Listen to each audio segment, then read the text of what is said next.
How come nobody in Houston told me there was a rodeo? Like, there's no hotels left with, you know, rooms. If only there was a billboard that told me a lot, selling me beer.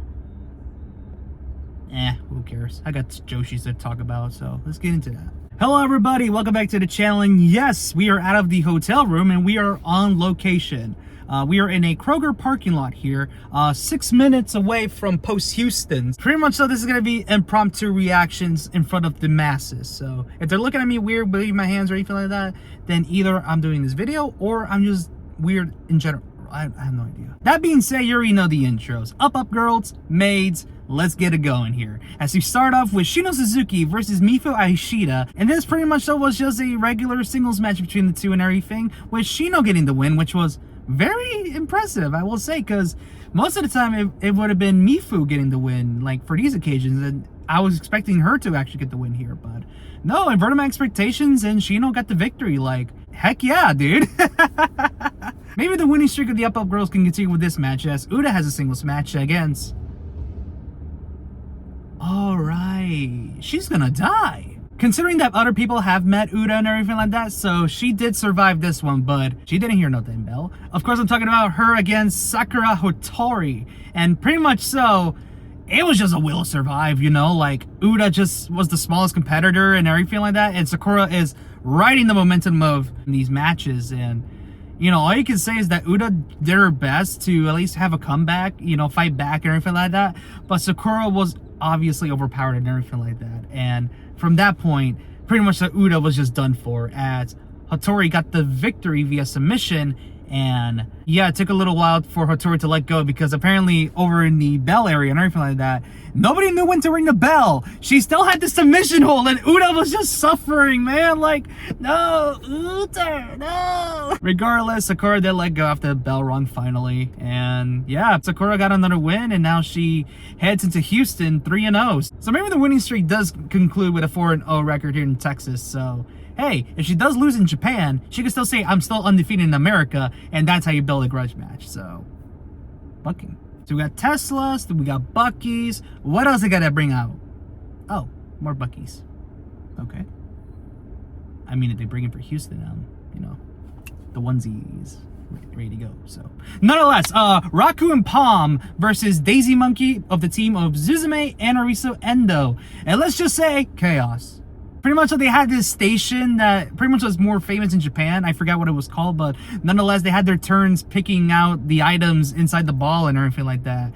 And that's where it led off with Palm just, you know, ramming the entire thing on Daisy Monkey and pretty much just causing chaos for that. But match-wise, though, it was your standard affair between Raku, Palm, and Daisy Monkey. A standard TJPW tag and everything like that. But I think it does lack a little bit of the action that I'm thinking of, but nonetheless, a hard-hitting affair between both of them, and also the onesie fights again, as pretty much the Daisy Monkey just skinned the beavers and then put themselves into the suit like they did with Camus. So pretty much so, it's your standard affair TJPW match between those two and everything. Nothing to write home about, but it is very entertaining to watch. But I do expect them wearing the onesies again for Houston, so don't make me embarrass myself by wearing mine and those two ain't wearing nothing. I dare you to embarrass me.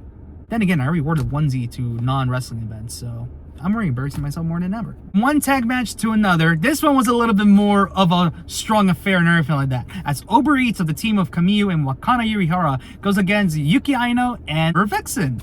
And let's just say, this was one awesome match to watch in person. As you said before, Wakana goes with any powerhouse wrestler that he can. Like Yuki Aino, Vixen, they literally went like blow for blow and everything. Even Camille got a shot into Vixen, just pretty much so acting on her size and everything, just being the tall one of the group. But also shout out to Vixen as well for pretty much so just being herself and everything like that in the matches, like just having fun, just being creative and everything. And you know, like I said, the strong affairs really hit hard and everything. Like when you put a foreigner with a Japanese wrestler, magic could be found within the two and everything. So it is very incredible what this match was. Nonetheless, both teams did get their licks in and everything, and pretty much so just had one big hoss fight at the end, with Uber Eats coming back with the win. Pretty much so cementing their status that they're not supposed to be a team that's like, oh yeah, you know, the inspiration, everything like that. No. They can definitely be the inspiration. So yeah, pretty much so this was their last warm-up match for those two. So yeah, expect great things like Grand Princess. If you were wondering why this show ended before 5 p.m., as most of them have a standard 2-hour runtime that ends it at the top of the hour, then you probably noticed on Twitter that Jada Stone's flight has been delayed and pretty much couldn't make it to the show. So a little bit of an impromptu triple threat match between Rika Tatsumi, Mizuki, and Hyper Misao. And like I said before with Palm and Raku, chaos commenced. Pretty much the Hyper wrapped up Mizuki and Rika into a ring burrito, and then brought out the Hyper Misao bike, and then what? Bam! Hit him again. It was literally fun, man. I don't know what to tell you. It's Hyper Misao. But since these involve Rika and Mizuki, pretty much so you do expect the standard affair that they had within their battles if there were singles matches and everything like that. And with the high-speed action and pretty much so the high-flying action as well from the top rope and everything, like, it was just unique watching these two. Even with Hyper Misao getting involved in everything like that, like, it really brought out, like, the balance between real wrestling and the comedic chops. Unfortunately, we did suffer a bit of a malfunction and a little bit of an unfortunate death, as the Hypermobile has catastrophically collapsed itself because apparently the bike broke while Masao was ready to ride it around once again with Mizuki and Rika and a pile of chairs and everything like that. And unfortunately, it literally just broke down either mid-ride or anything like that, because I was trying to zoom in, and then sure enough, when I was trying to focus, pretty much I was like, wait, where is she? And then I just noticed her riding on the side. I'm like, oh, was this part of the plan or anything? But no, apparently it broke. Like, there is photo evidence that I took after the meet and greet too. So yeah, it pretty much so it just collapsed himself. So I bet the people at Tokyo Story pretty much just said, all right, we know where to go next. And they went to a bike shop or a Walmart or anything like that, bought some green spray can, and did it all over again. But the best moment of this match happened literally at the end, as Rika and Masao were literally fighting on the stage and everything. And then sure enough, when I was trying to focus on them after their spot, everybody started reacting and everything. I'm like, wait, what's going on? Quick second, and Mizuki was on top of the stage, and she stage dived from the top and pretty much still landing on everybody. It was incredible to watch, and I'm like, how the hell did that happen? Considering this was originally the singles matches, it had to end with Mizuki and Hyper Misao in the ring, and pretty much so Mizuki getting the win over Masao after an incredible impromptu match that, you know, unfortunately that Jada's flight got delayed and didn't compete in this show. It was still an incredible call for these girls to like create a match on the fly and just see how it goes, and you know, it turned out to be great and funny and very memorable too for Mizuki Hardy. Just fun. So you got to build up for Grand Princess and the run back from Austin Day 2. Well, let's do it. As the Miyus of Watanabe and Yamashita take on Shoko Nakajima and Yuki Arai, and boy oh boy was this really fun to watch as well. Like, of course, you had the continuation of Day 2 between Shoko and Miyu and everything like that, but you also got the last build-up too to Arai and Watanabe. Like, those girls still haven't let off the gas or anything like that.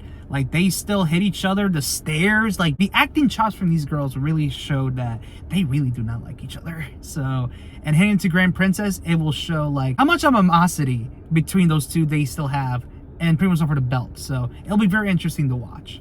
And like I said before, Yamashita and Shoko just went off the rails and everything like that, and just, you know, delivered the kicks, the hard-hitting action and everything like that.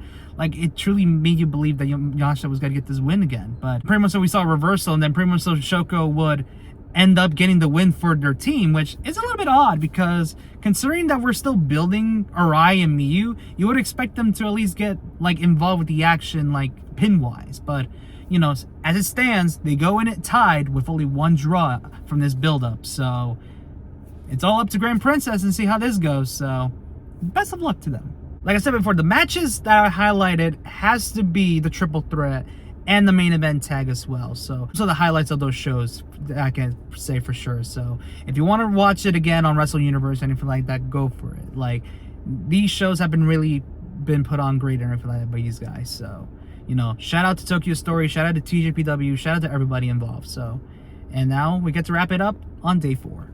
We once again look into the phone for the final time for your card for Day 4, happening within, let's say, 4 hours. Singles match, we got Hyper Misao versus Raku. Another singles match is one more time for Sakura Hattori as she takes on Mifu Aishida. Tag team action as Yuki Aino and Vert Vixen team up once again as they take on Shin Suzuki and Suzume. One last singles match for Arai as she goes against Parm Harajuku. Oh, that poor thing. Tag team action as Uber Eats, Kamiyu Wakana Yurihara take on Kyla Karpi and Miyu Yamashita. And in your main event is a 6-woman tag between Rika Tatsumi, Miyu Watanabe, Arisa Endo, taking on the team of Ura Takami, Shoko Nakajima, and Mizuki. As we look into the notebook one more time, of course, building up to the pay-per-view, our Rise final singles matches, which will be against Pam Harajuku, so it will be her last tune-up in his singles action before her match in Grand Princess. And for matches to watch on this show, Masao versus Raku, and of course the main event 6-woman tag of Rika, Arisu, Miyu, and Uda, Shoko, Mizuki. If you really want to know what kind of matches to watch, that's pretty much it, so I'm just letting you know. And with that, ladies and gentlemen, that ends our review on day 3. Sure, it's a little bit more speed run and a little bit more incoherent, but I literally just drove from Arlington to here, like during the night, then took a rest, so. But regardless, so this is it. This is day 4. This is the final show of the US tour, and literally in general, this really felt like something. Like, literally there's a lot of stakes to this show, right? The last time we see the old titles, the last time that we're gonna see the build-up for Grand Princess. Oh yeah, this is also the go-home show for Grand Princess. Like, what? Like, this tour has really had everything from impromptu matches to match of the year contenders. Like, you could literally chop this up to being like the tour of the year for TJPW, if you could say that, because I know they got Canada, Vegas, UK, Italy coming up. Like, you could say this is their tour of the year for sure. But regardless, this has been really fun. It's been really fun traveling from, you know, from Austin to Arlington to now Houston, and basically just traveling from Florida, the state of Florida, to go to Texas. Like, this has really been a genuine experience for me, road tripping, because I really love doing this. So to everybody involved, congratulations, you guys earned it. You know, after this, you learned a long break. You know, go have fun, relax, or just sleep it off. Like, this has been a tour day you guys can probably put your hat on or anything like that. So just looking back at it, just be proud of yourself, guys. This is really wonderful. With that being said, it's time for me to take my sights and look into Houston, and then make my way to Post Houston in that direction. If you're coming out to the show, please say hi. I am very friendly and everything like that. Also, this pink hat, though, has really been coming in clutch for these shows, and I have gotten wrestlers to notice, because I don't say like, oh, look at my hat or anything like that. They just notice the pink hat and they say how cute it is until they realize, you know, we're an Echo. So, and everybody's been reacting to it, so it's been fun. If you do see me, I'll be wearing this. That being said, like and subscribe, do whatever you can, donate to the Ko-Fi, and remember, I'll see ya when I see ya. Take care, y'all.